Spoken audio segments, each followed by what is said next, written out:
मैं Thakur Das Mahato, department economics, SB college Chandil.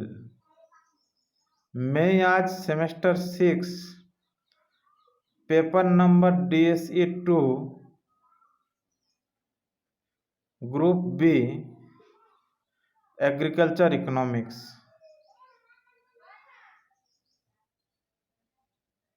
Group B agriculture economics का topic है भारतीय अर्थव्यवस्था का वैश्वीकरण। पिछले अध्याय में इसके विषय में चर्चा किए थे, कुछ अंश बाकी है। आज उसके विषय में चर्चा करेंगे। भारतीय अर्थव्यवस्था का वैश्वीकरण।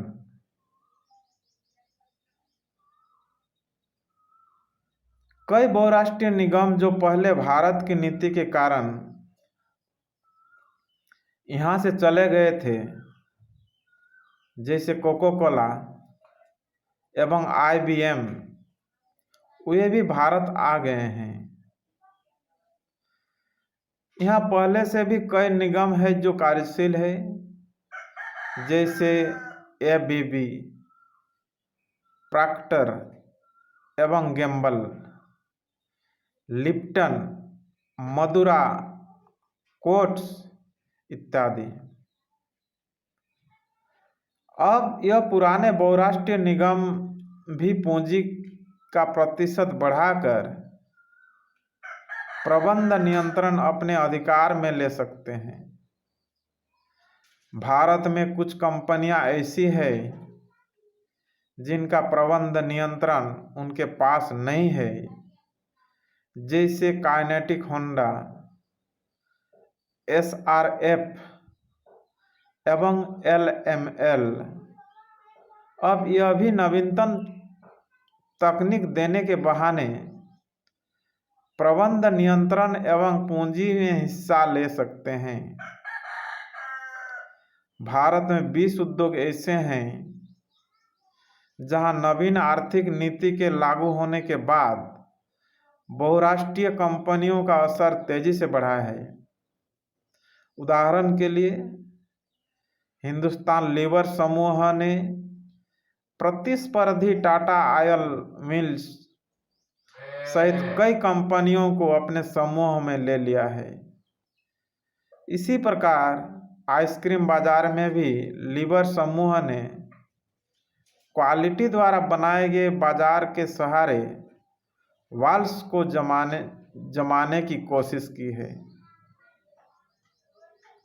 रेफ्रिजरेटर उद्योग में भारत की कल्विनेटर एवं गोदरेज पर अब क्रमशः अमेरिका की व्हर्लपूल एवं GE की पकड़ है।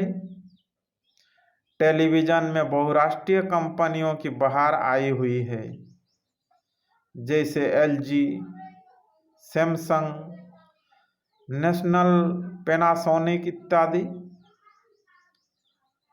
वैक्यूम क्लीनर का बाजार अब पूरे तौर पर बहुराष्ट्रीय कंपनियों की पकड़ में है। यूरेका फोर्ब्स पर अमेरिका की कंपनी इलेक्ट्रिकल्स ने कब्जा कर लिया है। सॉफ्ट ड्रिंक्स उद्योग पर अब कोको कोला का आधिपत्य सा है, जो अमेरिका की कंपनी है। मोटरसाइकिल एवं कार उद्योग में भी कई विदेशी कंपनियां भारत में आ चुकी है। चाय उद्योग में ब्रुक-बंड एवं लिप्टन कंपनियों का विलय हो चुका है और इन्हें हिंदुस्तान लीवर ने खरीद लिया है। संक्षेप में भारत में 20,000 करोड़ रुपए की टिकाऊ वस्तुओं के उपभोक्ता बाजार में भी अशुभ संकेत मिलना प्रारंभ हो चुका है। ऐसा कहा जाता है कि इस क्षेत्र की भारतीय कंपनियों का हिस्सा घटकर 35% रह गया है। विदेशी कंपनियों ने रंगीन टेलीविज़न, फ्रिज, वॉशिंग मशीन और इसी प्रकार के अन्य उत्पादों में अपना हिस्सा 65% तक बढ़ा दिया है। बजाज ऑटो का अध्यक्ष प्रबंध निदेशक राहुल बजाज और आरपीजी इंटरप्राइजेज के उपाध्यक्ष संजीव गोयनका ने बताया है कि विदेशी कंपनियां अपेक्षाकृत कम कीमत अदा कर भारतीय बाजार पर कब्जा जमा रही है। इनका कहना है कि उदारीकरण का प्रमुख उद्देश्य पूरा नहीं हुआ है। प्रत्यक्ष विदेशी निवेश से नवीनतम प्रौद्योगिकी, प्रबंध कौशल, निर्यात वृद्धि आदि का जो आकलन किया गया था वे खरे नहीं उतरे हैं, बल्कि इससे कई क्षेत्रों में स्वदेशी उपकरण नष्ट हो गए हैं और उच्च प्रौद्योगिकी क्षेत्रों में विदेशी कंपनियों ने बिना ज़्यादा निवेश के ही बाजार पर संपूर्ण कब्जा कर लिया है। स्पष्ट है कि भारतीय उद्योग बहुराष्ट्रीय कंपनियों से मुकाबला करने के स्थान पर उनके सामने हथियार डाल रहे हैं और अपने उद्योगों को बेच रहे हैं, जैसे हल्के पेय थम्स अप, माजा, गोल्डस्बर्ट, लिम्का। भारतीय उद्योगपतियों ने 120 करोड़ रुपये में कोको कोला को बेच दिया है और अब बिसलरी मिनरल वाटर को भी बेचा जा रहा है। यह प्रक्रिया देश के लिए हानिकारक है। ऐसा अनुमान है कि अब तक लगभग 5 लाख लघु इकाइयां बंद हो चुकी है, जिससे 25 लाख व्यक्ति बेरोजगार हो गए हैं। यहाँ यही नहीं, अधिकांश नवीन स्वीकृतियां जो विदेशियों को दी गई है उसका 51% निवेश महाराष्ट्र, पश्चिम बंगाल एवं दिल्ली राज्यों में उद्योग स्थापित करने के लिए है। इससे क्षेत्रीय असंतुलन को बढ़ावा मिल रहा है, जो देश हित में नहीं है। भारत में भूमंडलीकरण होने से लोगों में भारी शंकाएं हैं। नंबर 1, भारतीय उद्योगों पर इसका बुरा प्रभाव पड़ेगा। वे विदेशी कंपनियों द्वारा निर्मित वस्तुओं की क्वालिटी में पीछे रह जाएंगे। नंबर 2, जिससे उद्योग बंद होने की स्थिति में आ जाएंगे। नंबर 3, उद्योगों को घाटा होगा। नंबर 4, श्रमिकों में बेरोजगारी फैल जाएगी। नंबर 5, आगे चलकर यह विदेशी कंपनियां देश का शोषण करेगी इत्यादि। नंबर 6, इन सब से देश की आत्मनिर्भरता प्रभावित होगी। आलोचकों का कहना है कि कोई राष्ट्र विदेशी बहुराष्ट्रीय कंपनियों की सहायता से आगे नहीं बढ़ सकता है। उसे स्वयं अपने पैरों पर खड़ा होना होगा। विदेशी निवेश उन्हीं क्षेत्रों में होना चाहिए जहां भारतीय कंपनियां निवेश करने में सक्षम नहीं है। लेकिन हमें यह नहीं भूलना चाहिए कि भूमंडलीकरण के फलस्वरूप भारत के व्यापार के ढांचे तथा पूंजी के प्रवाह में हाल के परिवर्तनों के रूप में महत्वपूर्ण लाभ प्राप्त हुए हैं। यद्यपि भारत अभी तक इनका अधिक उपयोग नहीं कर सका है, आज वैश्वीकरण के लाभों के रूप में भारत वैसी स्थिति में है जैसी स्थिति में वह शायद आज से 50 अथवा सिर्फ 20 वर्ष बाद भी शायद ही होता। ऐसा 90 के दशक में भूमंडलीकरण के फलस्वरूप आई तकनीकी क्रांति के कारण हुआ है, जिससे भारत बहुत ही लाभान्वित हुआ है। तकनीकी क्रांति के साथ साथ भूमंडलीकरण के फलस्वरूप सेवा क्रांति भी हुई है, जिसके चलते भारत में सेवा क्षेत्र का अप्रत्याशित विकास हुआ है, जिसमें परिवहन, तकनीकी सेवाएं आदि सम्मिलित है। सेवा क्रांति में कंप्यूटर एवं संचार तकनीक के अप्रत्याशित विकास का महत्वपूर्ण योगदान रहा है। सेवा क्रांति का एक प्रमुख प्रभाव यह भी है कि विश्व के विभिन्न देशों के बीच की दूरियां समाप्त हो गई है। इसे अर्थशास्त्री दूरी की मौत, डेथ ऑफ डिस्टेंस कहते हैं। इस प्रकार भूमंडलीकरण के फलस्वरूप दूरी की मौत, सेवा क्रांति एवं पूंजी की गतिशीलता ने भारत के विकास को बहुत अधिक अवसर प्रदान किया है। भूमंडलीकरण का भारतीय कृषि पर प्रभाव। अब हमें यह देखना है कि भूमंडलीकरण ने किस प्रकार भारतीय कृषि को प्रभावित किया है। वैश्वीकरण की प्रवृत्ति तथा विश्व व्यापार संगठन के अंतर्गत अंतर्राष्ट्रीय व्यापार को रखने में विकसित देशों द्वारा उत्पादन में जो वित्तीय सहायता दी जाती थी वह समाप्त हो जाएगी और उन गैर प्रशुल्क करों को हटाया जाएगा जिनके द्वारा कृषि व्यापार बाधित होता है। इसके द्वारा तुलनात्मक लाभ के आधार पर कृषि निर्यात को बढ़ावा मिलेगा। भारत में इस नीति का कोई प्रभाव नहीं पड़ेगा, क्योंकि वित्तीय सहायता की दर 10% से कम है, परंतु कृषि क्षेत्र को जिस बड़ी समस्या का सामना करना पड़ सकता है वह है कृषि आगतों जैसे श्रेष्ठ बीज, उर्वरक, कीटनाशक आदि की कीमतों में वृद्धि, क्योंकि उत्पादन को पेटेंट किया जाता है। वस्तुतः वैश्वीकरण तथा विश्व व्यापार संगठन के साम्राज्य का भारतीय कृषि पर प्रभाव एक मिश्रित थैले की तरह है। विकसित देशों द्वारा कृषि पदार्थों के निर्यात पर वित्तीय सहायता हटाने से विश्व बाजार में भारतीय कृषि पदार्थ और अधिक प्रतियोगी हो जाएंगे।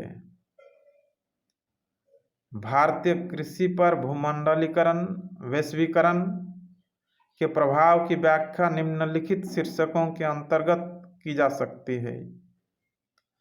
नंबर 1, खाद्यान्न के उत्पादन में वृद्धि, increase in the production of food grains.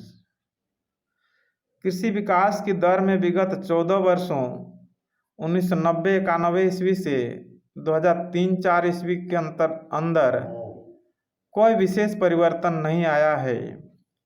इसमें स्थिरता बनी हुई है। खाद्यान्नों के उत्पादन में होने वाला यह उतार चढ़ाव कृषि विकास की दृष्टि से चिंताजनक है।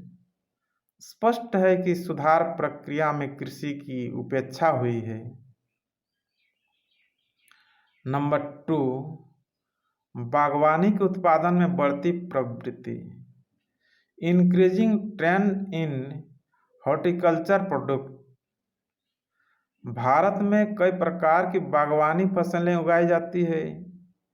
इनमें मुख्यतः फल, सब्जियां, मसाले, काजू, गिरी, कोक, जड़ी बूटियां आदि शामिल है। भारत फल उत्पादन में विश्व में पहला स्थान रखता है, जबकि सब्जी के उत्पादन में दूसरा स्थान। काजू के उत्पादन में भारत विश्व में 2007 ईस्वी को प्रथम स्थान पर आ गया है। फलों एवं सब्जियों के निर्यात में भी निरंतर वृद्धि हो रही है। नंबर 3, कृषि का विविधीकरण, डिवर्सिफिकेशन ऑफ एग्रीकल्चर। आर्थिक विकास में कृषि का महत्वपूर्ण योगदान है। कृषि न केवल खाद्यान्न की बल्कि विकास की अन्य मांगों को भी पूरा करती है। पिछले कई वर्षों में कृषि क्षेत्र की व्यापारिक फसलें तथा बागवानी फसलें उगाने के लिए कृषि का विविधीकरण किया गया है। फल, सब्जियां, काजू, गिरी तथा फूलों से संबंधित उत्पादन जैसे फूल बागवान, पशुओं से संबंधित डेयरी आदि की वस्तुओं की मांग में निरंतर वृद्धि हो रही है। अतः भारत में उत्पादन तथा व्यापार की वृद्धि के फलस्वरूप अनेक अवसर बढ़ गए हैं। नंबर 4, फूलों के उत्पादन में वृद्धि। Increase in floricultural output. लगभग 3000 हेक्टेयर भूमि फूलों की खेती के अंतर्गत आती है। आर्थिक सुधारों की नीति के अपनाए जाने के बाद ही फूलों की खेती का व्यापारीकरण शुरू हुआ है। अंतर्राष्ट्रीय बाजार में भारतीय कटे हुए फूलों की मांग निरंतर बढ़ रही है। नंबर 5, कृषि निर्यात में वृद्धि। Agricultural exports. भारत से अन्य देशों को कृषि पदार्थों का निर्यात निरंतर बढ़ रहा है। 1993-94 ईस्वी से लेकर 1998-99 ईस्वी तक भारत में कृषि उत्पादों के निर्यात में 17 से 20% तक की वृद्धि हुई है। नंबर 6, रोजगार के अधिक अवसर। More employment opportunities. भारत में उदारीकरण तथा भूमंडलीकरण की नीति ने रोजगार के कई नए आयाम जैसे बागवानी, फूलों की खेती, पशु उत्पादन स्थापित किए हैं। इन उपायों द्वारा भारतीय ग्रामीण बेरोजगारी को काफी हद तक दूर किया जा सकता है। नंबर 7, कृषि संसाधनों की उत्पादकता में वृद्धि। Rising productivity of agricultural resources.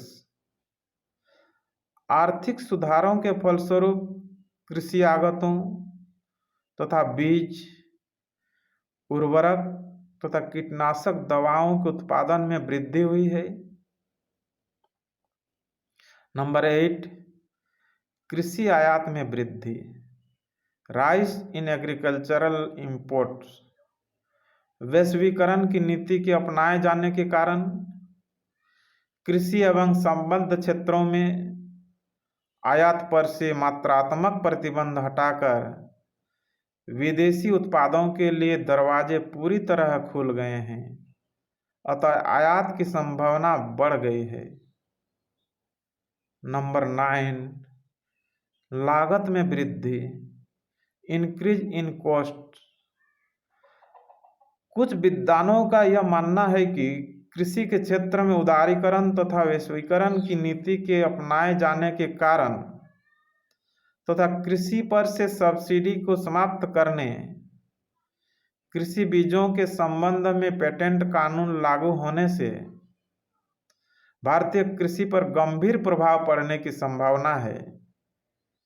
कृषि आगतों एवं उर्वरकों पर से सब्सिडी तथा अनुदान हटाने तथा महंगे बीजों के क्रय से कृषि उत्पादों की लागत बढ़ जाएगी। देश में गरीब किसान इससे बर्बादी के कगार पर पहुंच जाएंगे। देसी कृषि उत्पाद विदेशी सस्ते कृषि उत्पादों की तुलना में बाजार में टिक नहीं पाएंगे। संक्षेप में निष्कर्ष के तौर पर कहा जा सकता है कि भारतीय कृषि के विकास में भूमंडलीकरण के प्रभाव अनुकूल नहीं हो सकते हैं। आज का क्लास यहीं पर समाप्त करता हूँ।